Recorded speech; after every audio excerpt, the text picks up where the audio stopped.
Welcome to a Prevent Connect podcast, where we explore the prevention of violence against women. This is a project of the California Coalition Against Sexual Assault. At the 2015 National Sexual Assault Conference, Move to End Violence is sponsoring a mini-track on building a movement to end violence against women and girls. Hi, I'm Kelly Miller, and I'm the Executive Director with the Idaho Coalition Against Sexual and Domestic Violence, and I'm one of the alumni with the Move to End Violence, the program of the Novo Foundation designed to strengthen leaders and organizations and ultimately the movement to end violence against girls and women. Along with Trina Brown from Move to End Violence and Archie Pieta from the Tahari Justice Center, we're going to be hosting and facilitating a workshop on Building a Movement 101. And we are excited to have this workshop. It's super interactive. I think movement's important for the movement just because we need to take more action to begin to shift power in our country.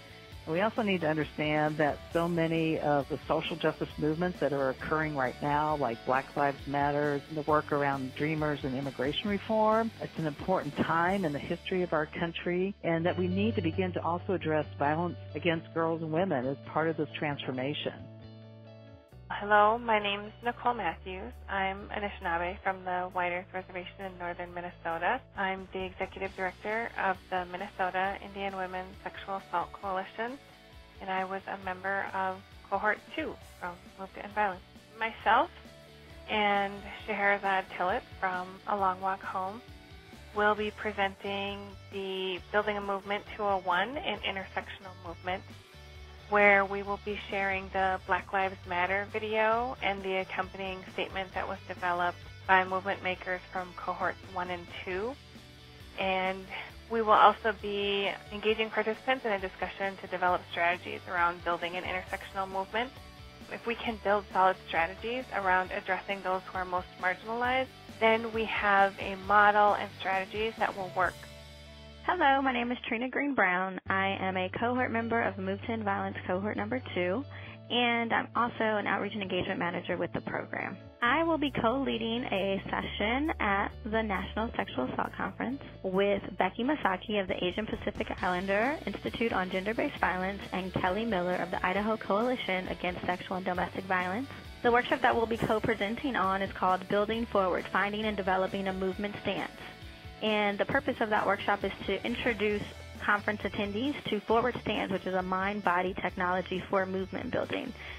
Forward Stance is a core practice of Move to End Violence and teaches us how to shift from being in our heads and getting more in tune with our bodies. So much of our work in social justice is conceptual, and it's really important for us to listen to our body and think about how we can not only think about ending violence, but how can we embody and practice ways of being that really eliminate violence against girls and women. When I think about Forward Stance as a mind-body technology, it makes me recall Gandhi's quote about being the change we want to see in the world. And really it's about embodying in our everyday practices how to be and exist in a world without violence. The National Sexual Assault Conference brings together advocates and activists from prevention to intervention, and Move to End Violence is really thinking about the ways that we can integrate both methods of ending violence against girls and women as a third way forward.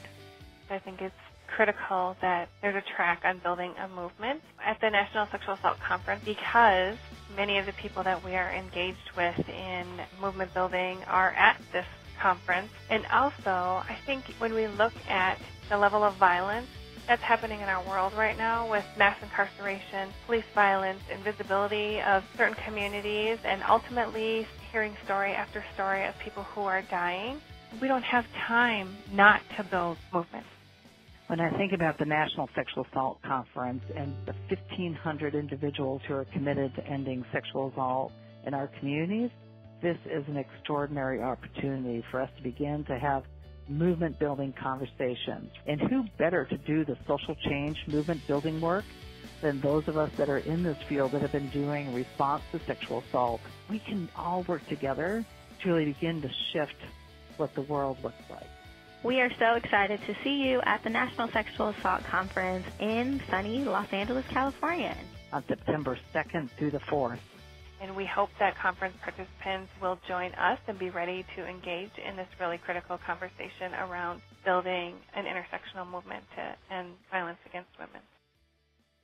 Thank you for listening to this Prevent Connect podcast. Prevent Connect is a project of the California Coalition Against Sexual Assault, with funding from the Centers for Disease Control and Prevention. The views presented on Prevent Connect are not necessarily the views of the United States government, the CDC, or CalCASA. To learn more about Prevent Connect, visit www.preventconnect.org. For more information about CalCASA's mission, or to show your support, visit calcasa.org. That's CalCasa.org.